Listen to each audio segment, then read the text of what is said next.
Welcome to Jung at Harp, episode number 171.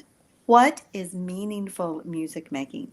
I'm Kathleen Wiley, a Jungian Psychoanalyst in North Carolina, and I am here with Deborah Henson-Conant, a composer, a mentor, a coach. She has Hip Harp Academy, if you don't know about it, so check that out.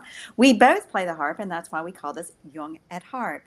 And we come together almost every week to contemplate together a question. And we start with the question,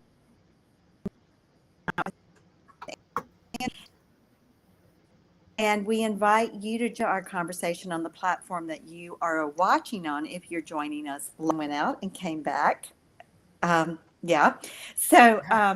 If you're live joining the conversation, particularly if my connection drops and DHC is left alone, she'll need someone to talk to. And we come together in the intersection of music, psychology, and life. Both of us have an emphasis on creative expression, which is always creative embodiment of one's true essence.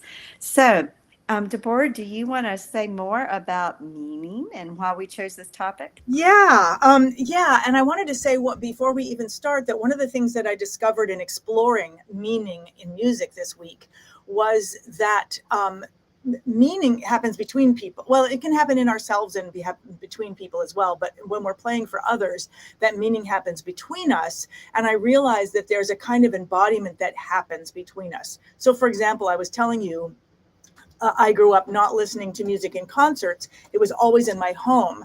And so to sit in a concert hall is almost always very uncomfortable for me, because either I am not really getting the music or being moved by it, and so I'm happy to sit still. The minute the music moves me, I am so moved to move or cry out or something that it is very uncomfortable to sit in a chair like that. So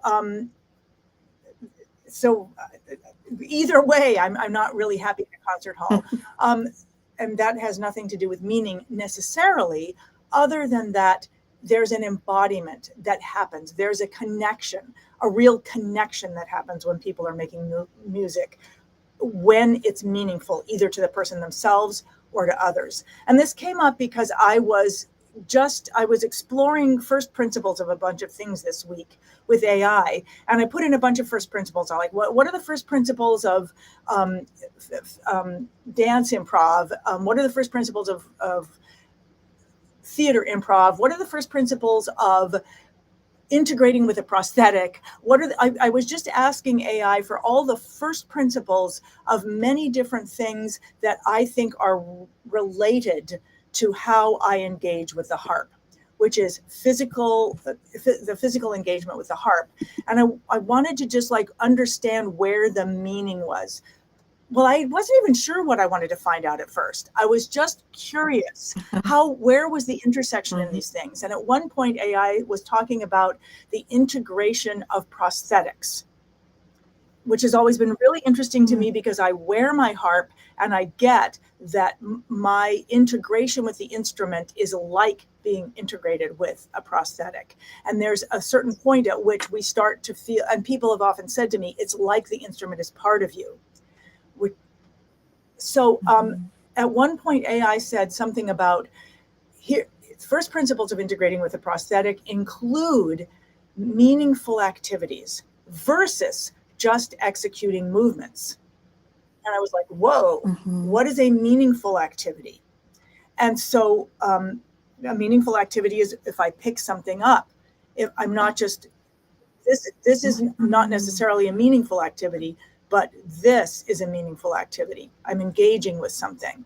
And so then I started looking at what are the meaningful activities for musicians. And the reason I'm looking for this is because I believe, and I work with people under the principle that it is not the complexity of the music, nor the, how, quote, good you are, that makes a difference in terms of if you are able to connect with an audience or with yourself. And I'm constantly having to sort of argue with the people that I teach, because they have it that they have to be better, they have to do this, and before they can really connect with an audience, they have to do A, B, C, D, E, F, G, and they have to become better, and they are not good enough as they are to actually make a meaningful difference in someone's life through music. And I have it that especially, adults who've lived rich lives of, failure and success and hope and dashed hopes, and, that they have connected with an instrument, the world opens up in terms of what they can express, even with a single note. So I'm constantly looking for what is that? How do I communicate that? And so I asked AI, what are the meaningful activities, meaningful musical activities versus how do you play complexly? And some of the things that it said were communication and expression. None of this was new, but I got the words here. Communication and expression, social connection, cultural and personal significance, purposeful context, in other words, where the music serves a context like celebration or mourning or worship or dance. And I'm seeing the members of the Academy do this all the time. Create a song for a friend, or for their grandchildren or something like that. So aesthetic experience, creating beauty or experiencing themselves the intrinsic pleasure of sound. Creating agency, actually be able to create something new, et cetera, et cetera. So I was able to get definitions of the meaningful music outside of complexity. But what got really interesting was when I asked, how does this break down? When musicians get stuck on feeling they need to play complex pieces in order to be good enough to be listened to, where is the meaning making breaking down? And that is where it got really interesting. When musicians feel they need to play complex pieces to be good enough, several of these breakdowns in meaning making may occur. Number one, external validation supersedes personal expression. And we begin to think that we have to be good enough simply to express ourselves. Technical difficulty becomes the goal rather than the vehicle. Comparison replaces connection. And this is why the motto of the Academy is, it's all about connection and not perfection. But it was great to get validation here. Perfectionism eclipses presence. Identity becomes tied to capability. Our cultural context narrows. And so that it actually starts like an overemphasis on technical complexity. It starts privileging. Oh, that's a perfect example. I could just, anyway, going on. And the audience relationship becomes distorted. And the musician begins to view listeners as judges rather than partners in a shared experience, breaking down the communal aspect or the connection aspect. And then this often, what I loved is it leads to a painful paradox. The more desperately a musician chases technical impressiveness to be good enough, the further they move from the expressive authenticity that actually connects. And that's why I want to talk about this, because I have it that right now, creating meaningful musical or artistic experiences is so important. There's so much divisiveness in the world, and this can connect. And every person who has an instrument of any sort or any kind of, but especially an instrument, because that connects us. We can sing together or we can play together. We can make a difference no matter who we are, no matter where we are in a political spectrum. We can connect, and it's like we create rain in a desert so that things can bloom. I just want to say I'm not the only person who thinks of music as that. And there's a beautiful story by, I always forget his name, called The Day It Rained Forever, that's about music, about the power of music. Oh, interesting. Yeah. So Kathleen, that's what I came to our meeting this morning. All of that to ask for, what do you see there? What do you hear there? Where does it? connect with your Well, work. it's an overflowing pot. There's a lot of, I mean, any of those 1 points or principles you talk about. As you were talking, part of it to me is if we're going to talk about what is meaningful music making, then maybe we need to talk about what is meaning and what is meaningful. What is that? What is meaning? And so as you were talking, I thought, okay, so meaning assigns significance. It connects inner and outer experiences. It links things in a way that one then sees it as a determinant, or again sees the significance of it, or sees the thrust of it. So without going to the dictionary at this moment, and if one of you listening is the dictionary, you can Google it and put it in the chat for us. That's something that meaning has to do with the significance we assign something. It has to do, and of course, meaning comes out in beliefs and attitudes and our valuations of something. So meaning is kind of, in a sense, it's a signifier. And then the first principle, one of the principles that you were articulating was communication and connection, which go together. And so our meaning, if the significance of our playing music is to connect around a human experience, which I would say is a primary felt affect. It's an affect. You know, we all cry, we all laugh, we all feel scared, we all feel elation, we all feel ecstatic. All human beings, regardless where we are in the world, have those same basic inborn emotional responses. And so when we can connect at that level of shared experience, maybe my tears are about something different than your tears, or maybe my joy is with something different than your joy, but we both know joy. We both know sorrow. And so I think that meaning and significance has a lot to do with connection, both to self, connecting inner and outer. And inner and outer can be my felt sense to your felt sense. And when I sit down at my harp to play, or I sit down to write, or I sit to have a conversation with you or be with one of my analysans, do to make meaning, life-giving meaning. That's the first thing, is I life destroyed. I don't want a meaning that goes against the natural flow of life. I want a meaning that's life-giving, that helps move, which includes destruction, equilibrium, and creation. It's all those cycles. You know, one of the principles of the strings of passions is deconstruction. Okay, so, but it's all in service of the direction the life needs to go to become more whole. And so I connect with myself and my own intention to share life-giving meaning. And then for me, I tune into my heart, and my heart informs my head and it informs my gut.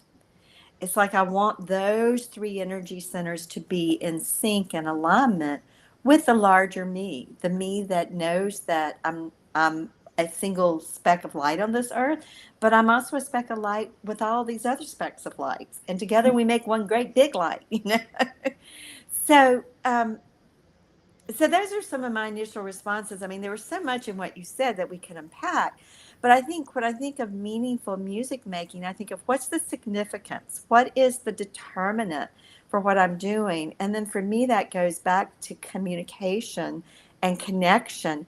First, connection with my heart that then allows me to connect with your heart. Or if it's fear, it's a connection not only with my heart, but with my gut that's connecting with your heart and gut. Or if it's a thought or idea I have that I'm wanting to inform my gut because it would be more in line with my heart, then that's part of making meaning. It's like what I want to I want a resonance. I want a vibrational resonance No, with the other person. you know, I love all the words that are coming out. Connection, resonance. One of the things that I talk a lot Mm-hmm. about in the academy and in Strings of Passion, the 7 strings that I kind of discovered take us from creative impulse to creative expression is that what happens is that as we are more creatively expressed more often, there becomes a greater resonance between us and whatever we're using. Like if we're using a tool or we're using an instrument, the resonance between us becomes greater. And it's almost like a tool, a harp built inside of us, so that we get to have the, even just the fact that without a harp, my fingers have no voice, but the harp acts in a sense like the vocal cords of my fingers. And so for my fingers to have the experience of being able to make that sound, that changes me inside. It gives me a greater creative resonance. But I kept hearing connection over and over again. And I have a different experience with the word significance, but so I'd like to know more about that from you. But my experience when meaning happens through music or a conversation or something, is that it feels like this intake of breath. But what feels like the intake of breath is something has connected. Some things that did not have connection before have now connected. And here, a perfect example happened while you were speaking. I heard you say, "I am a single speck of light." And then you said something else, but I heard, "But I am a speck of light." I heard the connection that's what I am. And at the same moment later, I heard, "Did she say light or life?" And I said, "Well, both are true. I am a speck of life, but I am a speck of life." Yeah. And so now, just in the re-emphasis of the words, a new meaning. And I remember when I went in searching for my way out of feeling stuck behind this instrument, I went to many, many different teachers and many different things. And one of the things I went to was something called Shakespeare and Company. It's an amazing training. So it was a month of just being in Shakespeare. And one of the most beautiful experiences I had there, and first of all, it was all about resonance. It was all about emotional and physical and vocal resonance. And all the different ways, well, that's how I interpreted it, all the different ways you could discover resonance. And one of them was through the words. And you would start to read a sonnet, like I might read something like, "External validation supersedes personal expression." And then you stop. And two people beside you would say, "External, what does that mean to you? Is it external? Is it internal? Is it X? Did you X it out?" Like they would take just the word external and they would say, "Is it nocturnal? Is it, does it happen only at night? What is external?" Until the word external became so filled with meanings. Isn't it external? Did it used to happen, but it doesn't happen now? All of that. Meanings that were meaningful but not meaningful, but they all had meaning until when you were doing the sonnet, every word was so rich with so much meaning. Why am I saying this right now? I completely forgot. But I'm going to pull up what John says. John, thank you for rescuing me. John says, "A trained musician chooses a key, a scale to express an emotion present in the community, meaning having already been expressed or non-expressed." Yeah, great. So yes, great point. When does the meaning get expressed? Does the meaning get expressed before I start playing, the Nightingale? Or does the meaning get expressed as I'm playing it? I know that when I'm playing for an audience and I can't see them at all, because I used to get sometimes super depressed after shows. And I finally identified that I would get depressed after a show if the lights were so bright that I could not see anyone in the audience. If I could see even just the faces of a few people on the front row and I could connect to them, then I feel connected to the show. Because that meaning was happening, that connection was happening in the moment. So I really love what John says. What I'm hearing and what he's saying is the piece of music, whether it exists before or it doesn't exist before you play it, because a piece of music may be, here's a nightingale. It always starts like that. But I could also just start with an idea. That's just an idea. It's not that piece. So whatever I start with, when does the meaning start happening and on what level? And it's beautiful. I think I'm hearing what John's saying. Yeah, and I want to just say, I think that the expression happens only when there's an experience of it. And so sometimes one is conscious of the experience as one is expressing, which is, I think, what the training you were talking about, DHC, was about with the Shakespeare and Company. And other times the meaning comes into consciousness through an expression. So it works both ways. So that expression and experience, if it's meaningful in the sense of being alive, are interconnected. They happen simultaneously. Well, right. I remember working with another person I worked with was this mime, Tony Montanaro. And one of the exercises that he would give us is to take on the physicality of an emotion in order to be able to experience that emotion. So we would play with taking on the physicality of laughter or the physicality of anger, just to take it on in order to discover. And we're getting beautiful, let's see. So we'll just pull this up because it's so sweet. Seeing my favorite harpist doing her thing is always a very pleasant surprise. So I just want to, so this is what I'm constantly trying to say to the people in the Academy. When you are doing your thing, whatever it is, and for some people, they think, well, I'm playing the harp and I get it, because this is how I was in the beginning. I was like, well, I'm playing the harp, so I better play the harp and I better be good at it. And don't be me, don't dress like me, don't talk like me, don't do any of that. That's how I approached the harp at first. Like, that was how to be a good harpist, was to like forge myself into the instrument.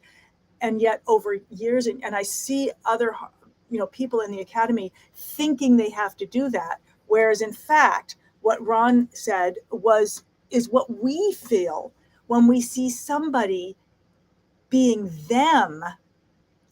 But, and this is what Tony used to always say. He would say, you think you're doing this? You think that's what you're doing? You're just doing that to keep yourself interested. The audience wants to see a human blooming. They just want to see you. But this keeps you, it keeps you, or lets you be available. And this is what I see people in the Academy, if they are willing to be like, this is my note. This is the note I can play. And if we can embrace that whatever we can do is enough, then we get to see somebody being their thing or doing their thing. And it's always a beautiful thing. And I will bring up Victoria, our third member. Yeah. Experience creates emotions. Emotions give meanings. Ooh, that's interesting. I'll ask you to speak on that. And learning to express what we feel is hard because we have to learn to feel ourselves and what we do first. Interesting. Yeah. Right. So we're constantly shutting ourselves down in the midst. Okay, Kathleen, take it away. I know what I would say about that in music. What do you say about that? Well, I think that unfortunately, part of the socialization process often disconnects us from our emotions. And as Victoria said, feeling our emotion is key to our self expression. It's also key to the meaning we assign things. And whether or not, when we're angry, if we're told our angry is bad and we're shamed for it, then anger gets associated with a very negative meaning. Whereas if when we have anger, someone says, okay, what needs to be different? What do you need to do different? Your anger is information that you need to be changing what you're doing. That's a very different meaning that's made of anger. But most of us don't get told the latter growing up. We get shut down. So I think a lot of what we have to do is go back to our primary emotions, those basics, and look at what is the meaning that's gotten assigned to those. And is that meaning the larger truth? You know? And as a psychoanalyst, my position and my understanding and my belief is that there's no affect that's wrong or bad. It just is. It's an energy, it's an energetic quality. So if I'm angry, if I'm enraged, if I'm joyous, if I'm ecstatic, if I'm disgusted, if I'm pleased, just all is an energetic experience. Now, what responds to that emotion may get into the realm of being good or bad in the sense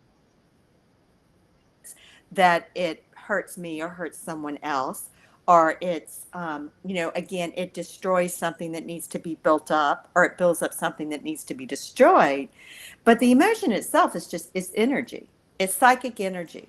And when we can get that, and I think it changes our life, because then we quit splitting off our energy. And I think that's part of what, for me at the harp, when I get it, that if I play a dissonant chord, it isn't bad. It's just a dissonant chord. It's just an interesting sound. It's interesting harmonization. That if we can take out, if we can start to experience the energetic quality, then we're freed to respond in a way and to utilize the energy, the quality of innate motivation or aggression in a life-giving way. I got very interested in when you said, if I play a dissonant chord, it's not what I meant to do, and I really love that because I realized, oh, interesting, the word meaning is in there. Because I notice sometimes that if somebody steps on your toe or hurts you or says something rude or whatever it is, and you say, well, that hurt, and they're like, well, I didn't mean to do it. And you're like, well, that doesn't have anything to do with over here on this end. And on this side. I don't yet know, where these things fit, but there's something about meaning where, right, because there's a shared meaning. Wow, there's discovering our own meaning and our emotional ability to express and to experience. And then there's the meaning to others. And I'm hearing, that's not what this is about, but I'm interested to look at it. Sometimes there's a real disconnect there, or a real dissonance there. Let's see if what Victoria is saying. I learned that we remember experiences that create emotions in us. So one of the things that I learned to do as a facilitator is creating experiences that give the audience some aha moments that they will remember. Yeah. And this is what I keep trying to say to the members of the Academy. Your life experience is the music. This is just what accompanies that. And gives it a platform and allows the aha moments space, maybe, to come out. Yeah. What are you hearing, Kathleen, in this? I was just ruminating over the life experiences, the music, and I was thinking how beautiful that statement is. And if that is the meaning that I bring to meaningful music making, what a difference that would make. That meaningful music making then becomes about expressing my life experiences, which again are unique to me, but have a universal quality because of the emotions that we all know and experience. And so that's what I was just the beauty of that, and reflecting on that as what meaningful music making is a sharing of my own.